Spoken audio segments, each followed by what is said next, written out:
최원현 수필가의 낭독의 공간. 오늘은 수필 누름돌을 소개합니다. 누름돌은 월간 수필가비평 2012년 9월 10일에 발표된 작품입니다. 누름돌, 최원현. 나이가 들어가면서 더욱 확실해지는 것이 있다. 앞서 세상을 사신 분들의 삶이 결코 나만 못한 분은 없다는 생각이다. 눈에 보이는 결과물로서가 아니라 그분들이 살아왔던 삶의 날들은 분명 오늘의 나보다 훨씬 어려운 환경과 조건의 세상살이를 하셨다. 그런 속에서도 묵묵히 그 모든 어려움과 아픔을 감내하면서 자신의 몫을 아름답게 감당하셨던 것이다. 요즘의 나나 오늘의 상황을 살펴보아도 그분들보다 어렵다고는 할 수 없겠고, 특히 그분들이 처해있던 시대는 지금의 비교도 할 수 없이 열악한, 참으로 어렵고 힘든 시대였었다. 그럼에도 묵묵히 보다 좋은 세상을 기대하며 엄격하게 당신들 스스로를 절제하고 희생하셨다. 그분들의 어느 한 삶도 오늘의 우리만 못할 수 없다. 그런데도 요즘 사람들은 저 잘났다는 표를 지나칠 만큼 서슴없이 히댄다. 향기도 지나치면 역겨움이 되지 않던가. 멋을낸답시고 화려한 옷에 최고급 승용차를 타고 다녀도 그런 모습이 부럽고 아름답게만 보이기보다는 거스르고 거들먹대는 모습으로 보인다. 무명 두루마기에 흰 고무신을 신은 어린 눈에도 초라해 보이기까지 했던 앞세대 어른들 모습을 지금에 생각하면 훨씬 더 아름답고 품이 있어 보이고 위험 넘치게 느껴진다. 강원도 정선을 갔다. 다들 내과로 나간다고 해서 나도 따라 나갔는데 그곳에서 수속을 한다고 했다. 하지만 내 눈에는 아무리 봐도 그저 돌일 뿐이었다. 다들 의미를 부여한 돌 한두 개씩을 가져가는데도 나만 빈손이다가 문득 어린 날의 할머니 생각이 났다.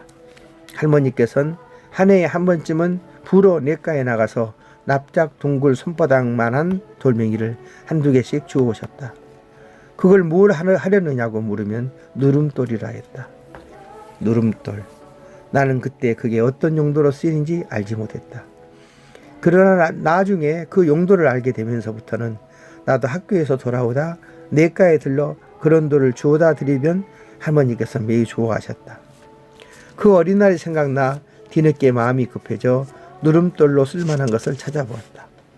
어쩌면 그건 순전히 할머니에 대한 그리움일 수도 있겠지만 내 삶에도 그런 누름돌이 필요하다는 생각도 했을 것 같다. 누름돌은 모나지 않게 반들반들 잘 깎인 돌이어야 한다. 그걸 깨끗이 씻어서 김치 수북한 김치떡에 올려놓으면 그 무게로 아주 서서히 내리누르며 숨을 죽여 김치 맛이 나게 해주는 돌이다. 그런가 하면 조금 작은 것은 때로 밭에서 돌아와 저녁을 지을 때 돌악에 담긴 보리쌀을 쓱싹쓱싹 갈아내는 돌이기도 했다. 그래서일까 그 돌은 어두운 부엌에서도 금방 알아볼 만큼 빛이 났다.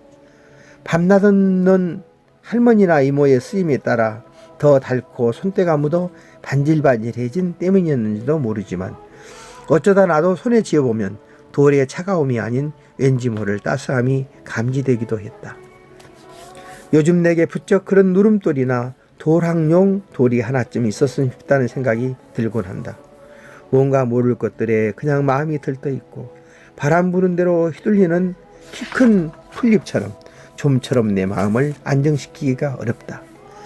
이런 때 그런 누름돌 하나 가져다 도간에 김치 꾹 눌러주듯 내 마음도 눌러주었으면 싶다. 거친 내 마음을 돌하게 놓고 확돌로 씩씩 갈아주었으면 좋겠다. 그래서 스쳐가는 말 한마디에도 쉽게 상처받고 욕심내지 않아도 될 것에 주제넘은 욕심을 펴는 날카롭게 결로 깨진 돌 같은 감정들도 지그시 눌러주거나 갈아내 주었으면 싶다. 아니다. 그보다 짜고 맵고 너무나 차가워 시리기까지 한 김장독 안에서 보아주는 이 없어도 자신을 희생하며 곰삭은 김치 맛을 만들어내는 누름돌 같은 사람이 될 수는 없을까.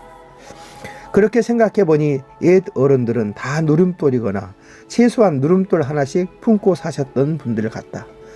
누가 가르쳐주지도 누가 그렇게 하라고 안 해도 아주 자연스럽게 누름돌이 되었고 또 상대를 자신의 누름돌로 인정도 해주었다. 내뻗치는 기운도 억누르고 남의 드생 기운도 아름답게 받아안는 희생과 사랑의 마음들이 서로 나눔으로 이해로 살아있었던 것 같다. 그렇기에 그 어려운 삶의 현장, 차마 견디해낼 수 없던 시대의 질곡에서도 아픔과 고통을 감내할 수 있었으리라. 우리 집엔 그때 내가 정선에서 가져온 누름돌이 단단히 한 몫을 하고 있다. 베란다에 항아리 안에서 있을 때도 있고 오이지를 담글 때도 곧잘 사용된다.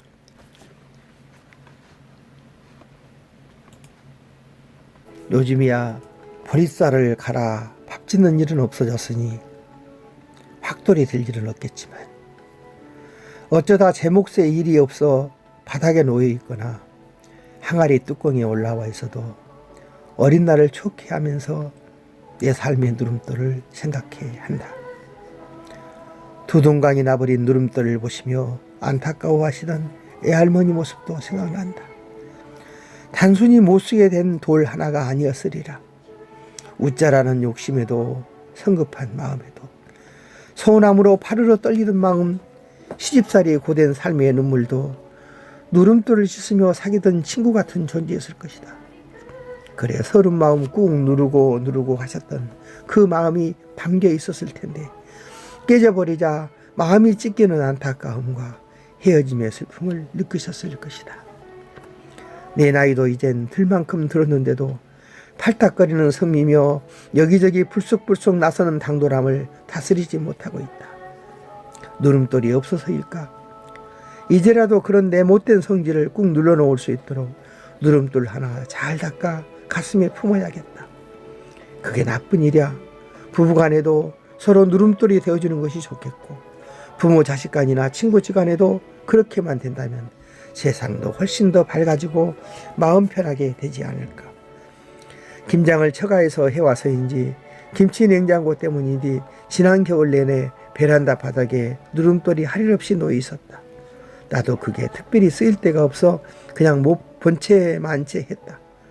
그러나 내일은 마침 집에 있게 되니 아내 몰래 저 2개의 돌을 깨끗이 씻어서 뚜껑 덮인 항아리 위에라도 올려놓아야겠다.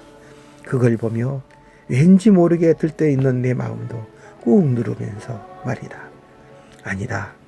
그보다 정성껏 김장통에 올려놓던 할머니 모습이 먼저 그리워질지도 모르겠다. 최홍년은 한국수필, 내 수필, 조선문학의 평론으로 등단하였으며 한국수필 창작문의 원장, 한국학술문화정보협회 부이사장, 사단법인 한국수필가협회 올간 한국수필 편집주간, 사단법인 한국문인협회 부이사장, 한국수필문학상, 동포문학상 대상, 현대수필문학상, 신공문학상 대상, 조연현 문학상 등을 수상했으며 수필세계 좋은 문학, 건강의생비용 등 편집위원으로 있습니다.